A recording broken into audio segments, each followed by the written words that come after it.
खबर आपको देंगे। कराची में इब्राहिम हैदरी पुलिस ने मनशियात के केस में माही गिर रहनुमा को गिरफ्तार कर लिया है। इस हवाले से मजीद क्या कुछ सामने आया है जानेंगे। डॉन न्यूज़ के नुमाइंदे शफी बलोच हमारे साथ मौजूद हैं। शफी, बताएगा क्या तफसीलात सामने आई हैं?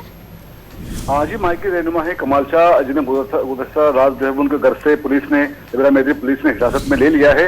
और इस सिलसिले में जो है वो कमाल शाह के अहले खाना का कहना है कि सादा लिबास हेलकर रात की तारीखी में इनके घर में दाखिल हुए और बगैर वजह बताया कमाल शाह को अपने साथ लेकर गए और बाद में पता चला कि उन्हें एक मनशियात के मुकदमे में गिरफ्तार कर लिया गया है। और अहले खाना की जानिब से इल्जाम लगाया जा रहा है पुलिस पर कि पुलिस एहलकारों ने खवातीन को भी ज्यादा खौफ किया और तशद्दुद भी किया। तो अब तक कमाल शाह की गिरफ्तार को जो है वो हिरासत में लिए जाने के बाद उनके खिलाफ जो है मनशियात का मुकदमा दर्ज किया गया है और अब से कुछ देर के बाद उन्हें मलिर की डिस्ट्रिक्ट कोर्ट में जो है वो मनशियात के मुकदमे में पेश किया जाएगा। जबकि इससे कबल कमाल शाह की जानिब से जो है वो मौक़िफ़ इख्तियार किया था कि इनके खिलाफ झूठे मुकदमा कायम किए जा सकते हैं क्योंकि वो इलाके में सामाजिक कामों बड़े एक्टिव भी हैं और जमीनों पर जो है वो नाजायज कब्जे के खिलाफ भी उनकी कैंपेन जारी है। तो उसकी पादाश में उन्होंने पहले खदशा जाहिर किया था कि उनके खिलाफ जो है वो मुकदमा झूठे मुकदमा कायम किए जा सकते हैं। जी, बहुत शुक्रिया आपका।